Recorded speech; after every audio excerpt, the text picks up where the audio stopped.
ఈరోజు ఎలాగుందంటే పోలీస్ కానీ రెవెన్యూ యంత్రాంగం కానీ రైతు తట్టడి మట్టి తవ్వుకుంటే ఆడు 4 రోజులు పోలీస్ స్టేషన్లో ఉంటున్నాడు.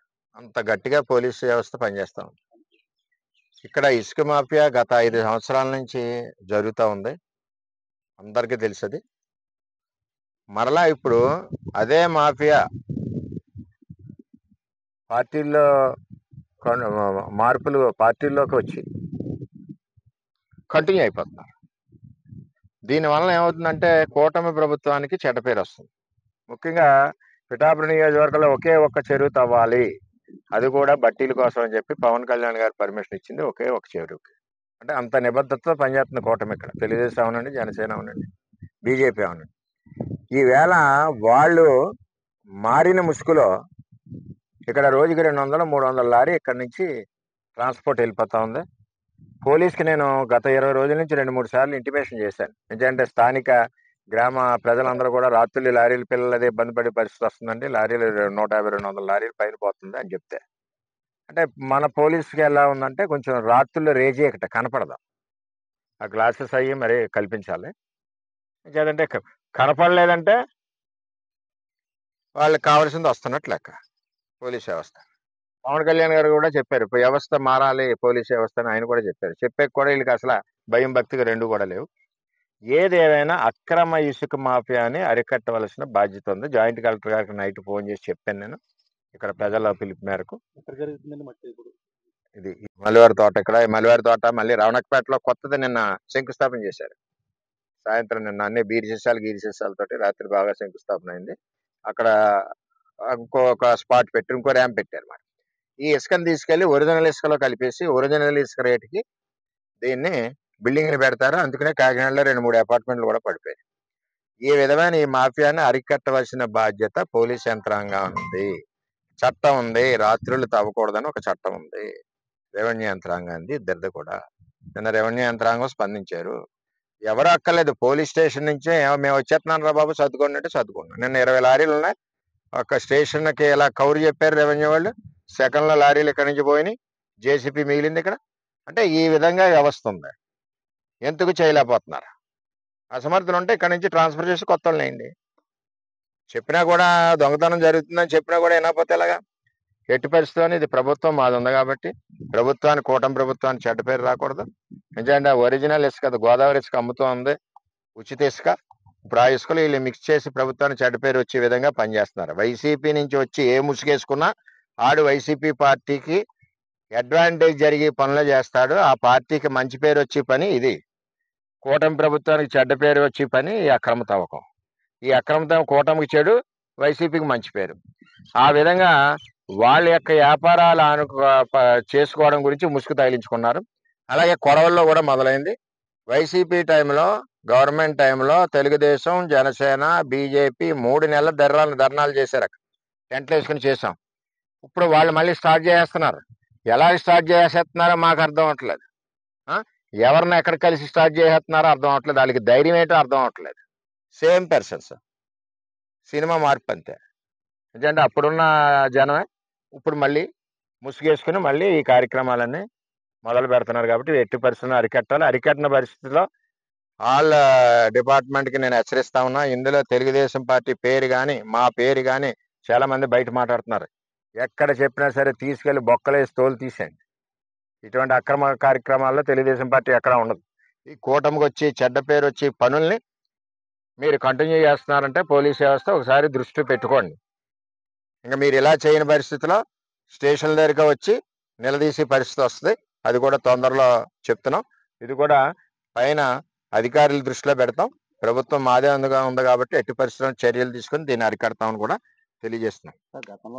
ఇప్పుడు కళ్యాణ్ గారు చెప్పింది తప్పేం చెప్పలేదు కదా. ఆయన ఒకే చెరువు తవ్వండి, అది కూడా వ్యాపారం చేసుకున్నారు కాబట్టి బ్రిక్ రావాలి కాబట్టి అని చెప్పి ఇచ్చారు పర్మిషన్. ఆయన చెప్తానే ఉన్నారు పోలీస్ తీరు మారాలని కళ్యాణ్ గారు చెప్తున్నారు.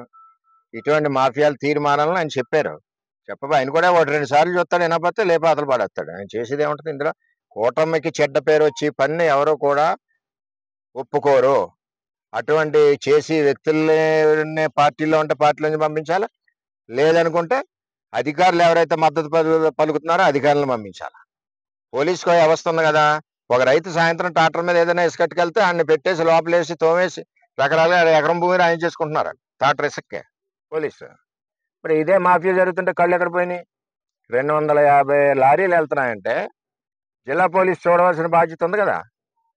ఎందుకు కళ్ళు మూసుకుని ఉంటున్నారు? లోకల్ పోలీసు జిల్లా అధికారులు చెప్పట్లేదా? లేకపోతే లోకల్ పోలీసు ఇందులో ఇన్వాల్వ్మెంట్ అయి ఉందా? ఈ అరికట్టలేదంటే కారణం నైట్ టైం ఇంత అలా జరుగుతుందంటే భాగస్వామ్యం ఉన్నట్టే మేము అనుమానిస్తాం. అందులో తేడా లేదు. దీని మీద కూడా సార్ కళ్యాణ్ గారు కూడా చెప్పారు 2-3 సార్లు, పోలీస్ వ్యవస్థ బాగాలేదు, సరి చేయండి అని. నేను మొన్న ఎక్కడ మూలపేటలో గంజాయి సిగరెట్లు దొరికినాయి. ఎక్కడ గంజాయి సిగరెట్లు, గంజాయి అరకెట్లు, పోనీ గంజాయి అరకెట్ల గంజాయి లారీల మీద పోదు కదా, స్కూల్ దగ్గర గంజాయిలు. ఇవన్నీ కూడా చాలా సీరియస్ గా కళ్యాణ్ గారు హెచ్చరించున్నారు. మీరు సరి చేసుకోకపోతే సరైన చర్యలు కూడా ఉంటాయని చెప్పి నేను తెలియజేస్తున్నా. ఇది కూడా కూటమి ప్రభుత్వం అక్రమ వ్యాపారాలకు వ్యతిరేకం. ఇది మంచి ప్రభుత్వం. ఈ ప్రభుత్వానికి చెడ్డ పేరు వచ్చి పనులు ఎవరు చేసినా క్షమించేది లేదు. అది అధికారులు అవ్వచ్చు, మా నాయకులు అవ్వచ్చు, ఇంకో నాయకులు అవ్వచ్చు. ఇక్కడ వచ్చి తిరిగి వాళ్ళందరూ కూడా వీడియో క్లిప్పింగ్స్ తో సహా ఉన్నాయి. త్వరలోనే బయట పెడతాం అవసరం వచ్చినప్పుడు. గాంజాలో దొరికిన యువకులను కూడా బైండ్ ఓవర్ కేసు పెట్టి మమానిపించేసేస్తారు పోలీస్ వ్యవస్థ కూడా. దాని మీద పూర్తి చర్యలు పోలీస్ వ్యవస్థను నేను అనక్కర్లేదండి, పవన్ కళ్యాణ్ గారే చెప్పారు. వాళ్ళకి సిగ్గుండాలా, ఇంక నాకు అంతకంటే ఏం చెప్తాం. ఇప్పుడు చూస్తాడు ఆయన, ఇంకో 2-3 విషయాలు చూస్తారు, 4 విషయం ప్రచారం చేసేస్తారు. అలా చేస్తుంటే అధికార పార్టీ నాయకులు లేకుండా ఎలా జరుగుతుంది ఇదంతా? ముసుగు చెప్తున్నాం కదా, ముసుగులో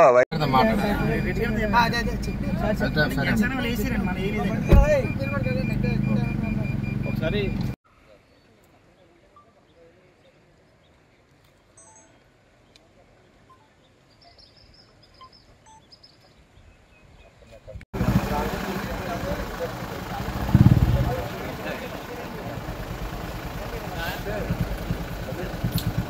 మల్లివారి తోట, ఇక్కడ మల్లివారి తోట మళ్ళీ రవణకపేటలో కొత్తది నిన్న శంకుస్థాపన చేశారు.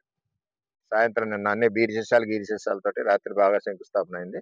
అక్కడ ఇంకొక స్పాట్ పెట్టి ఇంకో ర్యాంప్ పెట్టారు మరి. ఈ ఇసుకని తీసుకెళ్లి ఒరిజినల్ ఇసుకలో కలిపేసి ఒరిజినల్ ఇసుక రేటుకి దీన్ని బిల్డింగ్లు పెడతారు. అందుకనే కాకినాడలో 2-3 అపార్ట్మెంట్లు కూడా పడిపోయాయి. ఈ విధమైన ఈ మాఫియాని అరికట్టవలసిన బాధ్యత పోలీస్ యంత్రాంగం ఉంది. చట్టం ఉంది, రాత్రులు తవ్వకూడదని ఒక చట్టం ఉంది. రెవెన్యూ యంత్రాంగాన్ని ఇద్దరిది కూడా. నిన్న రెవెన్యూ యంత్రాంగం స్పందించారు. ఎవరు అక్కర్లేదు, పోలీస్ స్టేషన్ నుంచే మేము వచ్చేస్తున్నాను రా బాబు సర్దుకోండి అంటే సర్దుకున్నాం. నిన్న 20 లారీలు ఉన్నాయి.